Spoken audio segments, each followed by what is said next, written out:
Good morning class. My name is Deepali Gupta. आज हम कर रहे हैं क्लास 7 सब्जेक्ट हमारा एसएसटी और चैप्टर चल रहा है हमारा। देखिए 14 चैप्टर 14 देख 13 में हमने क्षेत्रीय साम्राज्य 1 पढ़ा था। अब हम पढ़े हैं क्षेत्रीय साम्राज्य 2।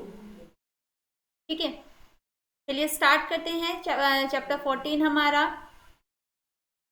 पूर्व मध्यकाल में जिस प्रकार दक्षिण भारत व दक्कन में साम्राज्यों का उत्थान व पतन हुआ, उसी प्रकार उत्तर भारत में भी साम्राज्यों की अस्थिरता बनी रही, जिसके परिणाम स्वरूप आक्रमणकारियों को लाभ के अवसर प्राप्त हुए।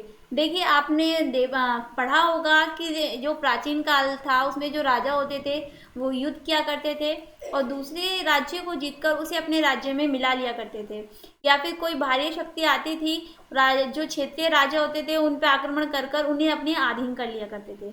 तो ऐसे ही ये हमारे क्षेत्रीय जो साम्राज्य हैं कि कौन से क्षेत्र में किसका साम्राज्य था और उसे किस किस से युद्ध करना पड़ा वो हम पढ़ रहे हैं। चलिए अब उत्तर भारत में पढ़ते हैं। पूर्व मध्यकाल के दौरान उत्तर भारत में जिन राजवंशों ने कुछ सीमा तक अपनी छाप छोड़ी उनमें राजपूत, प्रतिहार, पाल तथा राष्ट्रकूट थे, जिनके बारे में हम इससे पहले वाले 13 चैप्टर में पढ़ा था। इसके अतिरिक्त कुछ विदेशी आक्रमणकारियों जैसे गजनवी व गौरी ने भी अपना प्रभाव बनाया। अब है राजपूत। राजपूत शब्द संस्कृत भाषा के शब्द राजपुत्र से लिया गया है, जिसका अर्थ है राजा का पुत्र। यह कहना बहुत कठिन है कि इनका उदय किस प्रकार हुआ। इस बारे में विभिन्न इतिहासकारों के विचार विभिन्न हैं। कुछ इतिहासकारों के अनुसार यह मध्य एशियाई जनजाति थी जो हूणों के आक्रमण के बाद भारत आई और वहां बस गई। अन्य विश्वास करते हैं कि ये विभिन्न शासकों के समान थे जो समय के साथ शासक बनकर उभरे। हालांकि निश्चितता के साथ कुछ भी कहना कठिन है। यद्यपि राजपूतों का दावा है कि वे 4 हिंदू वर्णों ब्राह्मण, क्षत्रिय, वैश्य तथा शूद्र में से क्षत्रिय यानी योद्धा वर्ण के वंशज हैं। वे मानते थे कि वे सूर्यवंश यानी सूर्य परिवार या चंद्रवंश चंद्र परिवार से संबंधित है। राजपूत कुल के कुछ राजपूतों का तो यह भी कहना था कि वे अग्निवंश यानी अग्नि परिवार से हैं। सत्यता जो भी हो, राजपूतों के महत्वपूर्ण कुल तोमर, चौहान, सोलंकी, चालुक्य, परमार यानी पवार, गढ़वाल तथा चंदेल प्रतिहार थे। राजपूतों ने पश्चिमी भारत, मध्य भारत के कुछ भागों तथा राजस्थान के कुछ भागों में राज्य किया। अब हेडिंग आती है हमारी तोमर।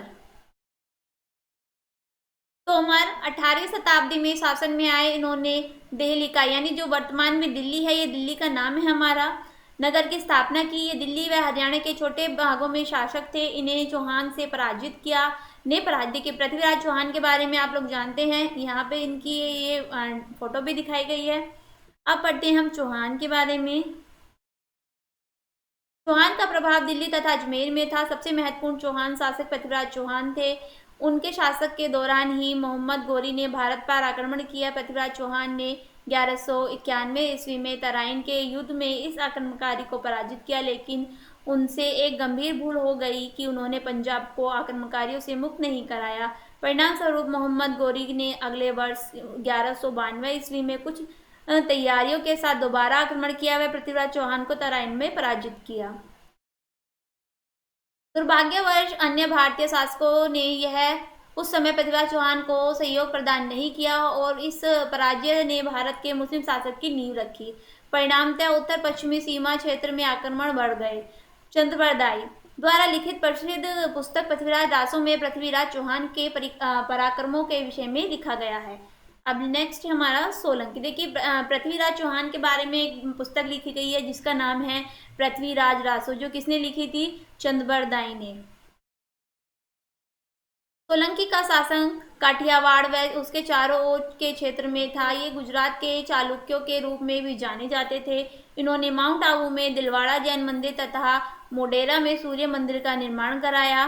परमार नेक्स्ट है हमारे परमार। ये समुदाय है जिनका राज्य था।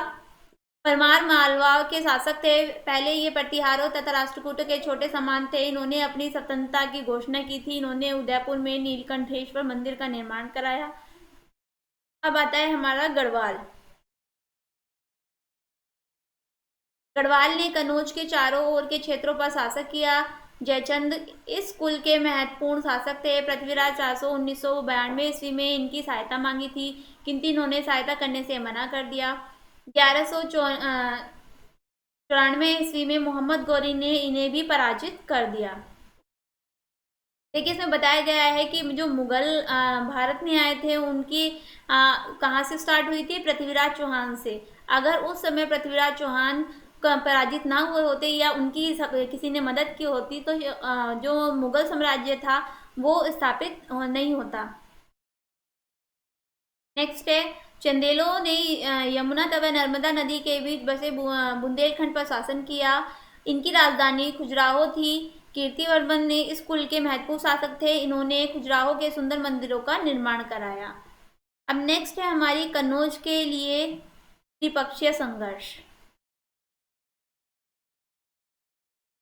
कन्नौज एक प्राचीन नगर है। यह बहुत से राजाओं की राजधानी रहा। इसकी विशेषता यह है कि इस नगर में राज्य करने वाले शासकों को खनिज, उपजाऊ भूमि तथा व्यापार तीनों ही सुविधा सरलता से प्राप्त हो जाती थी। यही कारण था कि उत्तर भारत के सभी शासक कन्नौज पर नियंत्रण करना चाहते थे। तीन प्रमुख राजवंश जो कन्नौज पर नियंत्रण प्राप्त करने के लिए युद्ध कर रहे थे वे राष्ट्रकूट, पाल व प्रतिहार थे। पिछले पार्ट में आप राष्ट्रकूटों के विषय में पढ़ चुके हैं। अब हम पाल व प्रतिहार के विषय में चर्चा करेंगे। देखिए हमने बताया था कि जो हम राष्ट्रकूट के बारे में पढ़ा था इससे पहले। अब है हमारा पाल।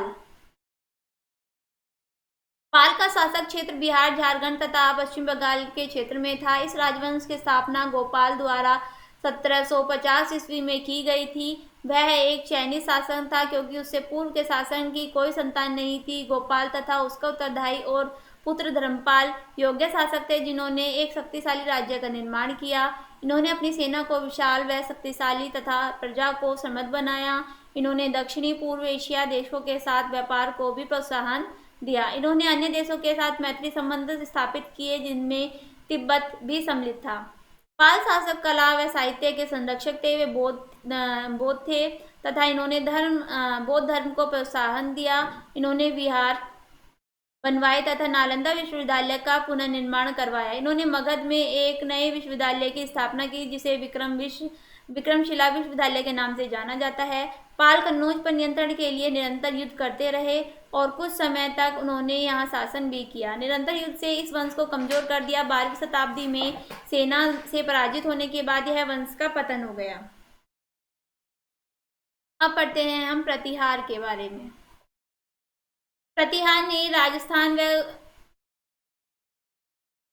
गुजरात के कुछ भागों पर शासन किया। लगभग 1750 ईस्वी में ये शक्तिशाली राज्य के रूप में उभरे।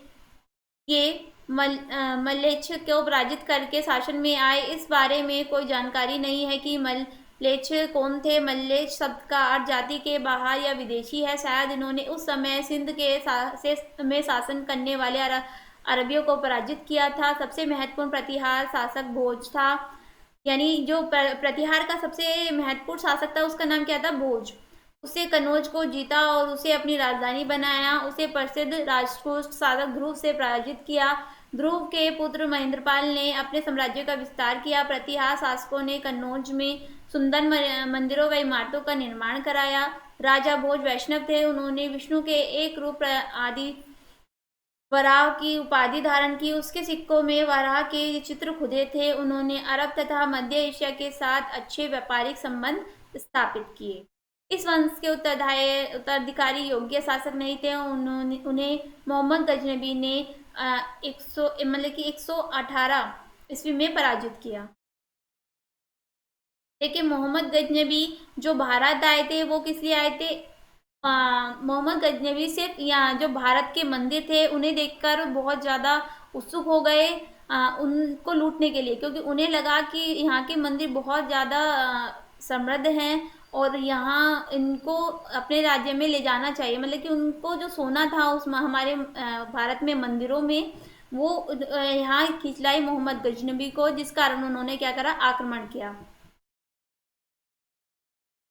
जो मोहम्मद गजनबी थे उनका जो मकसद था वो सिर्फ भारत को लूटना था। वो भारत पे राज्य नहीं करना चाहते थे। पूर्व मध्यकाल में उस सामान्य भाषा में ने अपनी जड़ें जमाना आरंभ कर दिया।